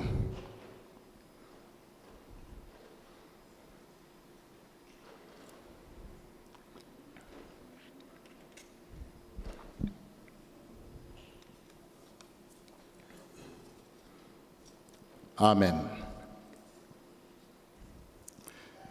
Izao no afatra ho antsika rehetra izay vao avy nandray ny fanasan'ny tompo. Koa tahaka ny nandraisanareo an'i Kristy Jesosy ho tompo dia mandehana ao aminy arak'izany koa, mamaka tsara, miorona mafia ary mitoetra amin'ny finoana toy ny efa nampianarana sy nitoriana nareo koa mazotoa amin'ny fisaorana an'Andriamanitra amin'ny zavatra rehetra. Amen. Ho famonjena toerana sy fitatazana ny kapoaka anafahantsika manao fisaorana ho an'Andriamanitra dia 700.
Zaina tamin'ny tapabolana moa dia amin'ny alahady 5 ny volana novambra no anavoazantsika indray ireo mpanompo n'Andriamanitra hiasa amin'ny fiangonana dia isy fotoana isaky ny mialohan'ny filazan-draharaha ho fanentanana ny amin'izany ka dia angatahana ny olona voatendry hanao izany. Misaotra tompoko.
tsara ny fanambarany pasteur teo a rehefa miteny ny tenin'andriamanitra dia izao sady miasa izy en même temps ary zay ilay hoe teny velona teny manangana teny manasitrana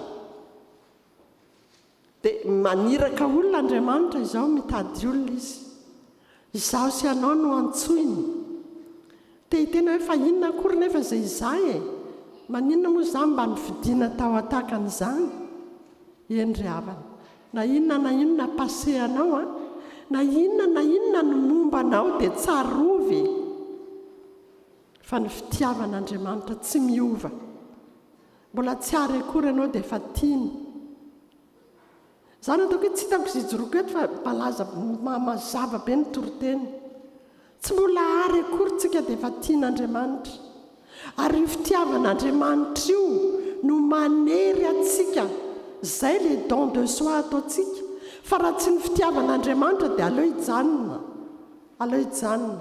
raha tsy matsampy ianao tianao andriamanitra dia tsisy antony hanompoana azy fa diso lalana taraka an'le hoe taribady filambava fa ilay fitiavan'andriamanitra izany no tsapa ao anaty manosika manery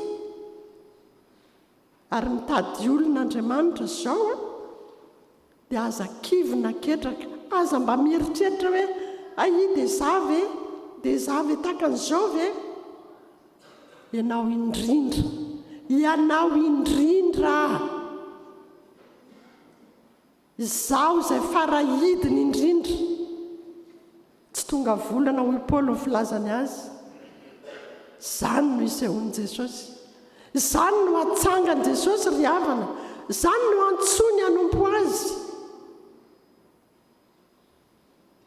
ary dia misaotra an'andriamanitra isika fa zany tenin'andriamanitra lazaina zany a tenin'andriamanitra miasa izany dia hiasa tokoa ao am-potsika ny fitiavan'andriamanitra io no manosika io no mitaona atsika hiara-iasa aminy ho mpiara-miasa aminy ho ambasadoriny ho tanany miasa ho tongony mandeha ho vavany miteny hitaona ny olona ho tonga ao amin'ny fanjakan'andriamanitra mba hianoka amin'ilay fitiavan'andriamanitra izy aza misalasala raisy ny taratasy fenoy soraty ny anaranao aza misalasala ao angeny anamboaran'i Jesosy atsika hoe matiantoka foana ange zay tsy manolo teny ao no anambaran'i Jesosy atsika maro ny zavatra ampiasan'i Jesosy atsika amin'ny fomba rehetra fa fitiavany atsika izany fitiavany tsarovy fitiavany atsika ho an'i Jesosy rery ihany ny haja ny voninahitra ny dera hatramin'izao ka ho mandrakizay amen vavaka isika Jesosy tompo misaotra anao zahay raha mbola navelanao indray andre zaho teny fiantsoana fampaherezana famporosiana misaotra Jesosy inona tokoa moa zahay mba nanoloranao ny tenanao olona tsy misy ilana azy akory nefa tena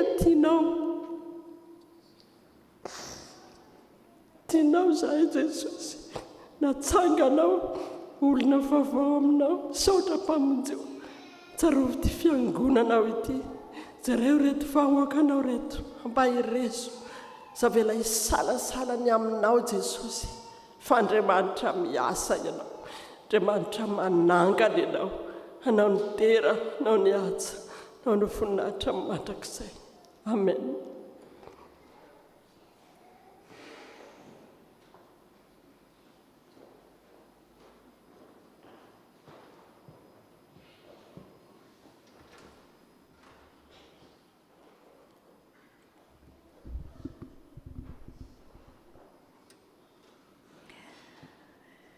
dia mbola hafaliana trano ry havana no hiara-banantsika indray ao amin'izao alahady fa 5 volana novambra izao dia miarahaba ihany koa ireo izay manaraka izao fanompiavahana izao amin'ny alalan'ny tambazotra ho aminareo rehetra ny ry havana ny fahasoavana sy ny fiadanana avy amin'Andriamanitra ray sy Jesosy Kristy Tompo. Misaotra ny pasteur Jeannot Randrianandrasana sika nitarika antsika tamin'ny fitaom-pivavahana androany ary ihany koa nitondra ny afatr'Andriamanitra ho antsika. Dia misaotra ihany koa ireo rehetra nandray anjara tamin'ny fanatotosana izao fotoana izao. Ny tompo anie izay naniraka anareo hanatanteraka ny asany no hanome hery anareo mandrakariva tanterahanareo izany. Raha misy amintsika no sambany vao tonga teto amin'ity toerana ity mba hiara hivavaka dia angaviana izy hitsangana fa ho arabain'ny fiangonana.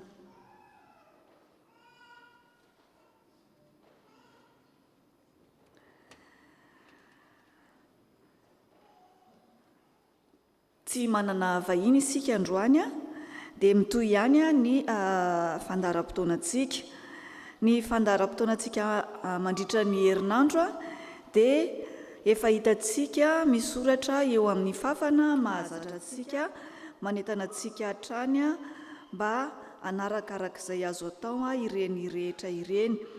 Ny mpazapa-biblia no marihana fotsiny tsy nisy tamin'ny zoma teo sy teo alohan'izay. Ny antony dia noho ny vanim-potoana fialan-tsasatra ary ihany koa noho ny fisian'ny zaikabe. Miverina kosa izany amin'ny zoma ho avy izao fa 10 volana novambra. Ny fotoam-pifoazana ihany koa izay fataontsika isaky ny sabotsy dia tsy misy ny sabotsy faraika 12 volana novambra noho ny fisian'ny formation permanente izay tanterahana ny Saint-Étienne. Fotoanantsika manaraka izany dia fa 18 volana novambra. Ny fanadiovana ny fiangonana kosa ny amin'ny sabotsy 11 novambra dia anjarantsika fiangonana no manatanteraka izany manentana antsika mba ho tonga maro ifanometanana ho amin'izany. Ny dekona tompon'anjara moa mandritra ny volana novambra dia ny groupe AST. Ny reto avy indray ny daty tsara ho tadidy. Ny 12 volana novambra dia journée FPF izay tanterahana eto amintsika. Izany dia manomboka amin'ny 10 ora sy sasany. Ny sabotsy faraika 12 volana misy ny fanadiovana, ny parvis, ny fanomanana ny salle, ny latabatra sy ny seza maro isan-karazany. Mitoy ihany koa izany fanadiovana izany ny alahady maraina. Amin'io alahady io kosa izany mila olona eo amin'ny 7 olona eo tsika raha ohatra mihoatra an'izay vao maika tsara mba hanao ny accueil, ny fitsinjarana ny boisson, ny fandaminana ny banc isan-karazany, ny eo amin'ny kafe, ny fandaminana ihany koa amin'ny fiafaran'ny fotoana. Tsy voatery ianao an'izany rehetrarehetra izany sika fa izay vitantsika no atao dia iangaviana mba ho tonga ny rehetra amin'ny 10 ora mba hanaovana briefing amin'ny fandaminana ny tontolo andro.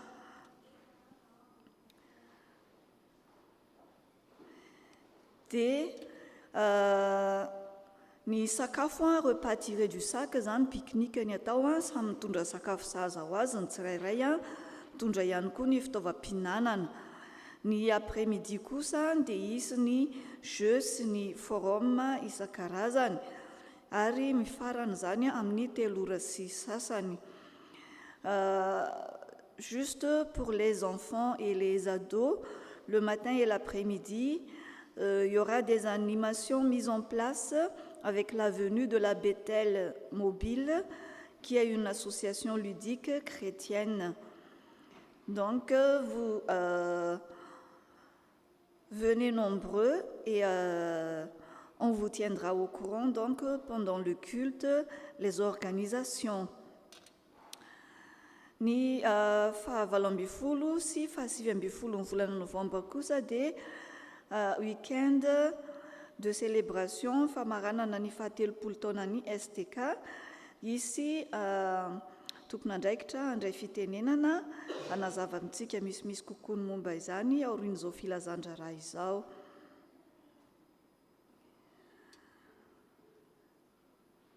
Fisoratana anarana ho diakona. Andeha izaho. Zavatra lehibe noho izany no mbola ho hitanao. Selon Jean, chapitre 1, verset 50, tu verras des choses beaucoup plus grandes. Suite aux annonces à l'Église, nous vous rappelons que l'inscription pour être diacre et Loul est ouverte depuis dimanche 22 octobre 2023. Vous pouvez envoyer votre inscription soit en remplissant le formulaire en papier que vous pouvez prendre à la table derrière, ou bien ou en remplissant le formulaire, donner directement au pasteur, soit en envoyant par mail à l'une des adresses suivantes au plus tard le mercredi 22 novembre à 23h59. Donc, vous voyez sur le tableau les adresses mail que vous pouvez envoyer. Vos inscriptions dia iangavinsika mba hisoratra anarana meloha fa tsy andry amin'ny fotoana farany satria mbola hanangana commission électorale. Dia iangaviana ihany koa izay misoratra anarana mba handefa sary raha tonga dia handefa sary raha azo atao. Dia mariana ireo izay misoratra anarana dia ahazo valiny amin'ny mail, zany hoe accusé de réception, ka raha sanatrianao tsy mahazo an'izay accusé de réception izay amin'ny alalan'ny mail dia iangaviana mba hiantso ny mpitandrina. Dia mahakasika izay indrindra ihany koa efa mipetraka etsy amin'ny tableau etsy ariny etsy amin'ny fidirana etsy ny recensement. Dia aoka isika mba hijery zany hanamarina na ao ny anarantsika na tsy, ary ihany koa raha misy fanovana raha sendra misy diso. Ilazana ihany koa ny tompon'andraikitry ny sampana rehetra mba handefa ny bokim-bola ny amin'ny mpanamarim-bola mba ahafahan'izy ireo mamita ara-potoana ny fanamarinana ny bokim-bola rehetra. Mariana moa fa izany dia tsy maintsy vita mialohan'ny faran'ny taona. Ny fivoriana ara-potoana ho an'ny komity kosa dia tanterahana ny ho hariva manomboka amin'ny 2 ora. Avy amin'ny 13 mada ny centre médico-social dia misokatra hatrany misy ny consultation gratuite izay atao isaky ny sabotsy voalohan'ny volana. Efa nisy zany omaly, mila maka rendez-vous kosa ho an'izay ana mikasa anao izay consultation izay. Dia ny fotoanantsika manaraka 2 décembre. Any amin'ireo équipe médicale eto amin'ny fiangonana zany sika no misoratra anarana. Manarak'izay taratasy fisaorana. Que votre cœur ne se trouble point. Croyez en Dieu et croyez en moi. Jean chapitre 14, verset 1. Les enfants de Tonton Rako et toute sa famille vous remercient sincèrement de votre soutien. Nous avons été très touchés par vos mots et vos témoignages. Vos prières nous ont donné du courage et du réconfort. Son enterrement s'est bien déroulé à Tana. Il repose en paix auprès de notre Seigneur. C'est du fond de notre cœur que nous vous adressons un grand merci. Que Dieu vous bénisse. À Dieu seul soit la gloire. Je changerai leur deuil en allégresse et je les consolerai. Je leur donnerai de la joie après leur chagrin. Jérémie, chapitre 3, verset 13. Dia tozandray ary ny rakitra izay voaraintsika tamin'ny heriny anio. Ny tamin'ny heriny anio moa nanatanterantsika ny hetsika faharoa izay nanaovantsika tonom-bola. Ny voangontsika tamin'izany dia 9 050 €.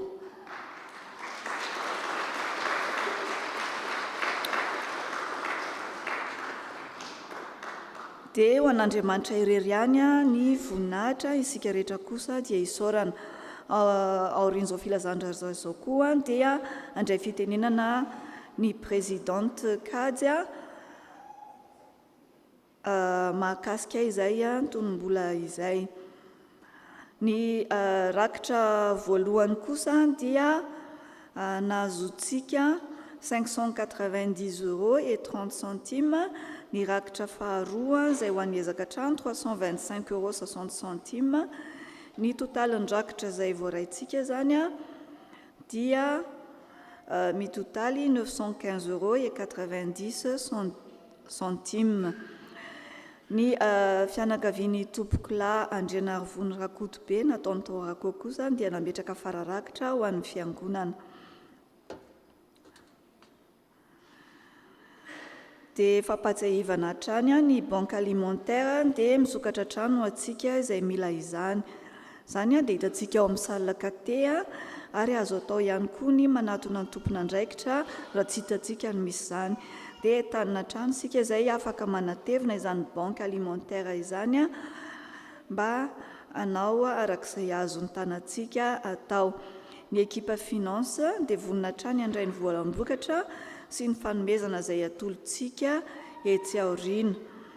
Dia izay indray ary ny vaovao sy ireo asa miandry eto amin'ny tafontsika dia aoka isika hitondra mbavaka trany izany rehetra izany.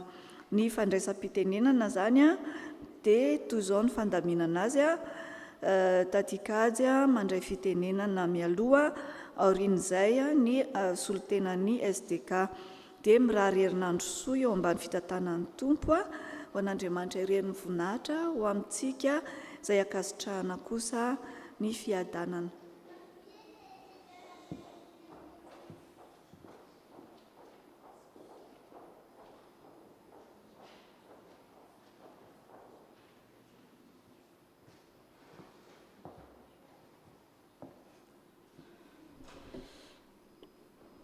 Riavana, malala ao amin'ny tompo. Chacun doit donner ce qu'il a décidé dans son cœur, sans tristesse et sans être forcé. En effet, Dieu aime celui qui donne avec joie. Izay andiny soratra masina izay no nisafidintsika fiangonana raha nanomboka nanentana ny fifandrombonana anefatsika ny budget de fonctionnement izay efa tapakitsika tamin'ny AG tamin'ny volana février. Raha ny calculentsika ny vinavina ho azo tokony tamin'iny alahady iny dia teo amin'ny 7394 ny tokony no budgetetsika. Noho ny fahasoavan'ny tompo ary noho ny fahamalitsika fa tena ny fahafantarantsika fa tena tiatsika ny tompo dia namaly izany tsika satria sarobidy amintsika ny asan'Andriamanitra dia ny fandrimbontsika ka nahatratra 9050 € izany ny vokatra azo tamin'iny. Teo ny vokatra dia isaorantsika an'Andriamanitra. Teo ny fandrombonantsika menakavy tamin'ny lafiny rehetra, teo ny nanome vola, teo ny nanome tanana, teo ny nanome tsikitsiky, teo ny nanao teatra, ny sakafo tsy lazaina intsony ny hirahira, ampoko ny hafaliana, mino fa ny tompoko dia hafaly nahitantsika rehetra ny fandrimbona tamin'ireny ka dia isaorantsika ny tompo, isaorantsika ny rehetra tamin'ny rehetra izay nentsika tamin'iny fotoana iny. Dia ny tompo ane ombantsika mianakavy dia saotra indrindra tompoko.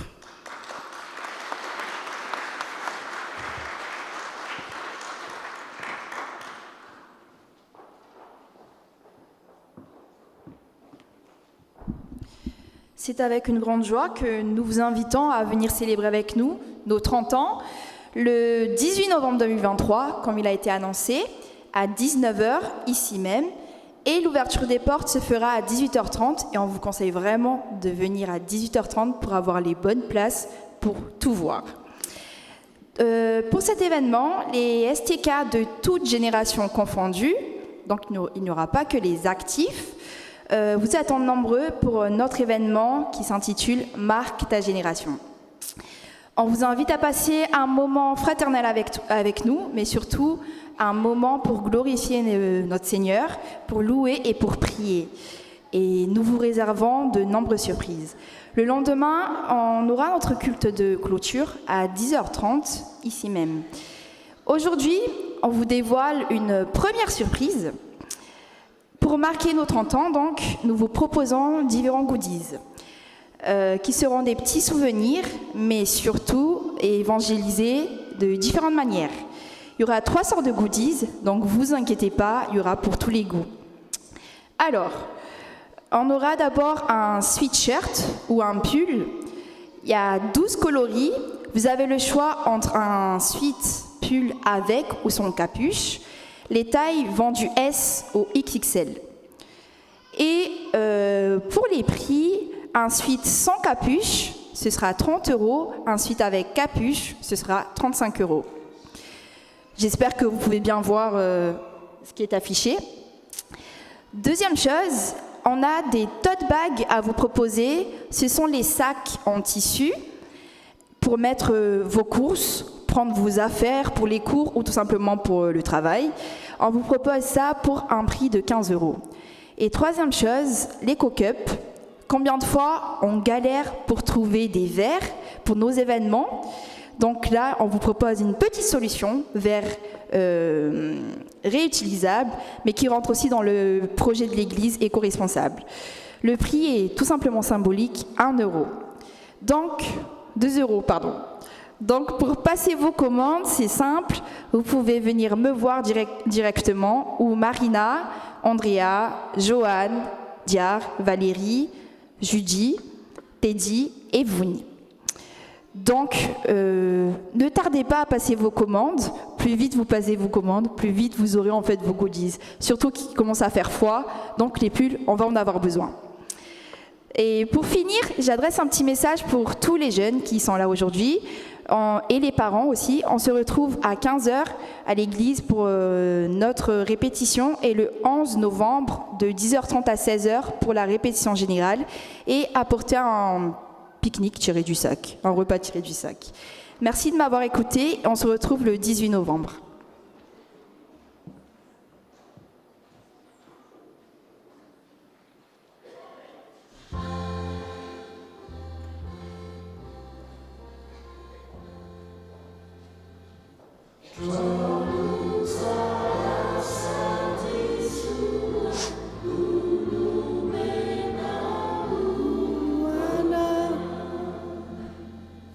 Arivavaka isika tompoko. Andriamanitra tsara indrindra, Andriamanitra feno fitiavana ianao ary Andriamanitra marina hatramin'ny taloha mandrakizay. Misaotra Andriamanitra nanomezanao anay izay ho toerana izao. Zava-dehibe tokoa izany, aoka tsy ataonao tsinitsinina izany. Izay mpiangona mivory eto dia fiangonana naorinao ary ity toerana izay nomenao anay ity dia toerana nomenao anay ahafahanay mijery mankalaza ny fitiavanao anay ary ihany koa Tompo mandray ny torolalana avy aminao.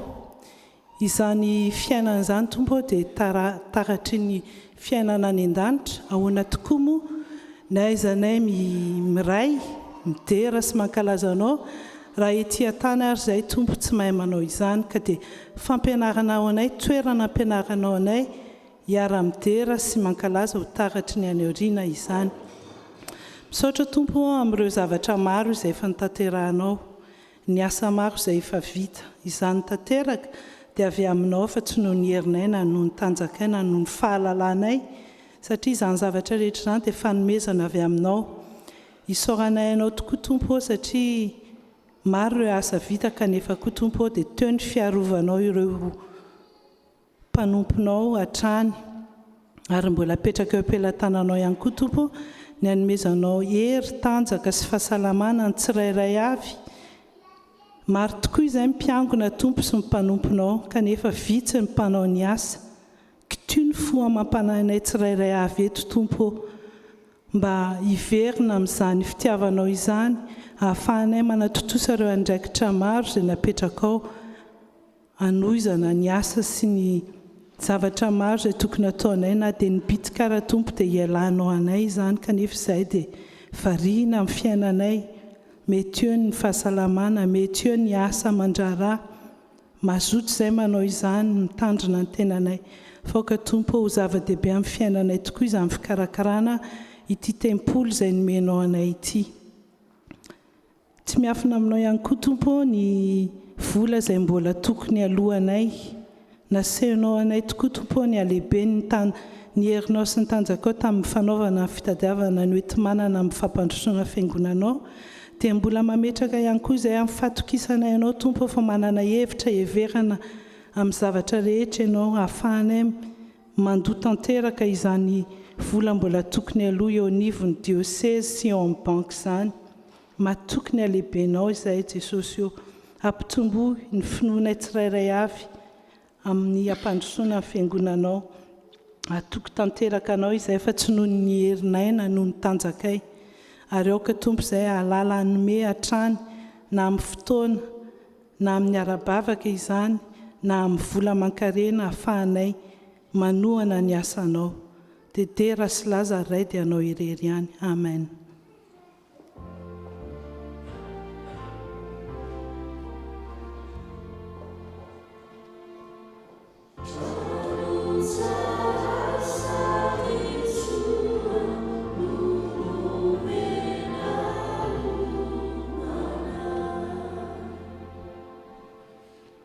Tonga amin'ny fotoana izay anaovana rakim-pisaorantsika, dia izany dia atao toy ny mahazatra na tatazana na amin'ny panier connecté, milaza ho an'ireo izay manaraka amin'ny YouTube fa hoezahana no ahafahanareo koa manao rakitra, satria maro taminareo nangataka mba te handray anjara amin'izany, dia hoentinao am'braosy ny komity izany ny fametrahana an'izany, satria maro ianareo ny maniry te handray anjara amin'ny rakitra amin'ny alalany, fa afaka manao virement nareo amin'ny compte ny fiangonana.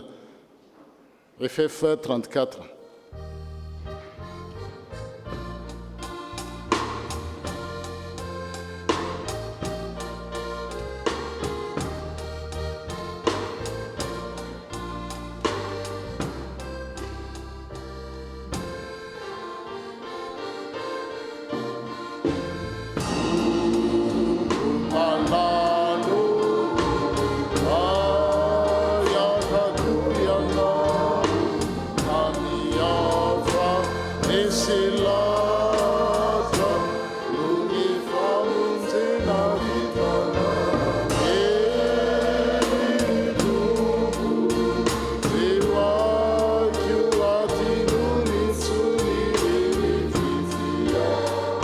Father.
hitsangantsika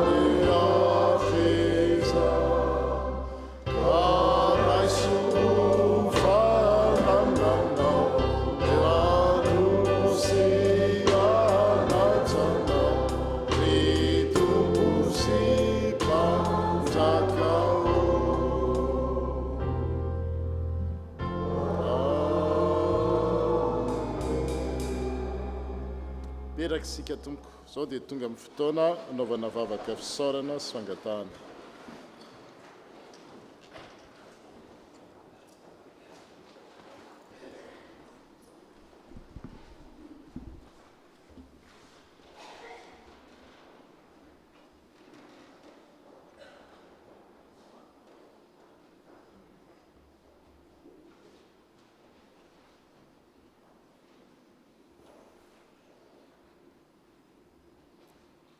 Iargy vavaka isika tompoko.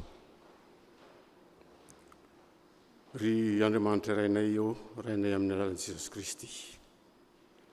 Lehibe tokoa ny fahasoavanao sy ny fitiavanao anay, ka mbola notantananao ho tonga teto amin'ity toerana ity indray ankalaza idera ny anaranao ary ame voninahitra ny anarao. Na dia mpanota tsy mendrika ary zay ry tompo, dia mbola novoambininao ka tonga teto amin'ity toerana ity ary noho ny fitiavanao lehibe mbola no nanomezanao ny zanakao tokana hitady sy hamonjy anay. Tompo, ankehitriny izahay dia misaotra anao noho izany fitiavanao izany, famindraponao izany, mbola nahazo famelan-keloka. Nahazo famelan-keloka satria ianao no mpamindra fo, Andriamanitra be fitiavana, Andriamanitra mpamindra fo. Ary misaotra ny ihany koa izahay satria mbola nahazo ny teny tamin'ny fampianarana ny toriteny izay nampitany aho teo tamin'ny mpanomponao. Engany izany teny izany tompo, mba ho tanteraka aminay tsirairay avy, mba ho entinay miaina mandritra ny androm-piainanay, ary mba tanterahanao, ho tantananao amin'ny alalan'ny fanahinao masina tompo, izahay mba tanteraka izany teny izany satria teny fiainana ny teny teo teo.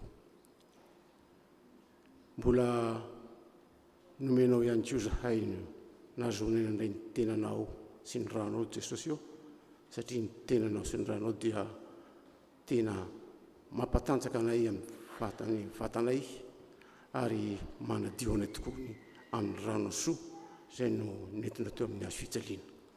Tompo, vimbiny izahay, aza ho ela ho azo ny fotoana ratsy, aza ho azo ny fakapanaka andeha amin'ny lalany tsy tokony ho alehanay, fa ianao nibanjana ny lalanay, anazava ny lalanay amin'izay rehetra ataonay mandritry ny androm-piainanay. Mbola misaotra ihany koa izay tompo satria tanteraka soamatsara ny fotoana ankehitriny ary nahazo fankairezana, nahazo hery. Mbola misaotra anao izahay ary mbola hoentina eto anatrehanao tompo ny ireo marary izay tsy salama na inona ny aretina ilazana azy, ianao no ampahery, ianao no anome saina ny mpitsabo, anome saina azy ahitany loharanona aretina, kanefa ianao ihany tompony angatanay anindrizany loharanona aretina izany mba hasitrana, mba hampahery. Mangeto anatrehanao koa tompo ireo olona trapahoriana, ianao no amafany rano masolatsaka, ianao no ampitony ny fo ary ankahery ampatanjaka ny fiainan'izy ireo tsirairay avy, ka ny teninao no velonao amin'ny tsirairay avy, fa ianao no teny fiainana sy teny mandrakizay. Tompo, entina anatrehanay koa ny firenenay Madagasikara, fantatrao ny zavatra mahazo any an-tanindrazana ankehitriny.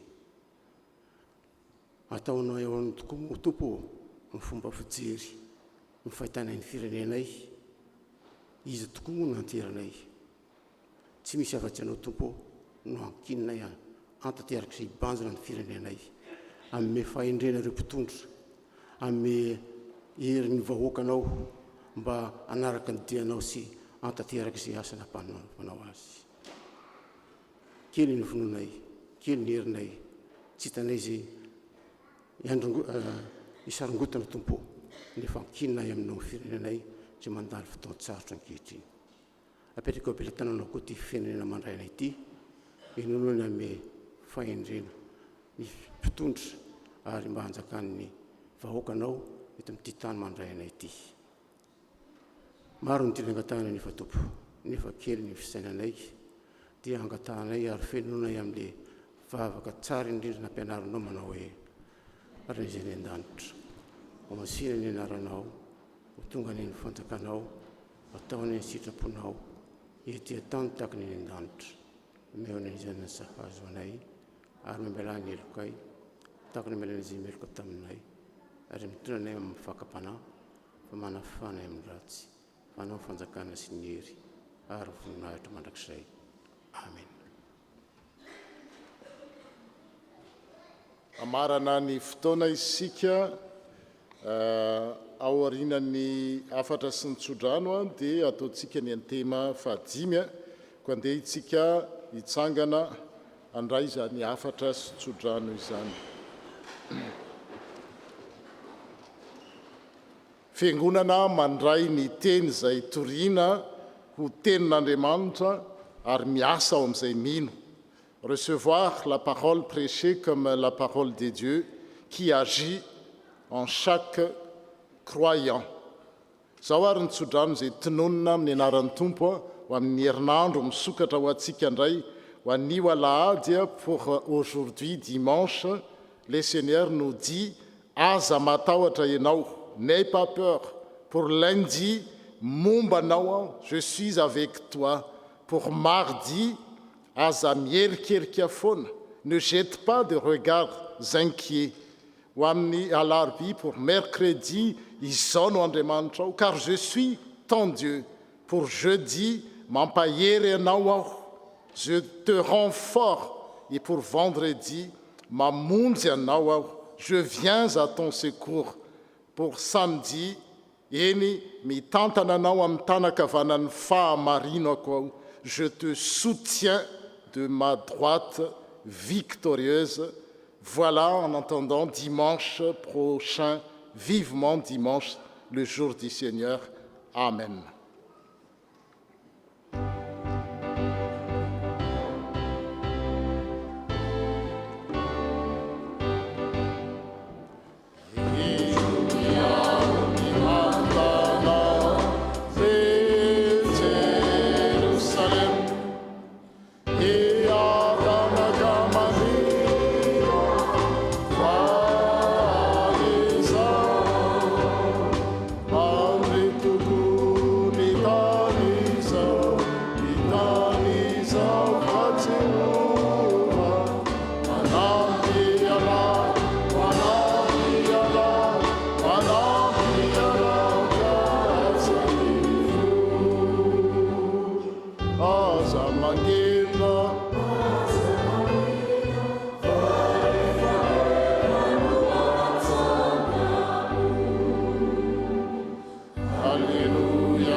voninahitra ho an'Andriamanitra hatramin'ny taloha indrindra ka ho mandrakizay mandehana amin'ny fiadanana ka manompo ny tompo.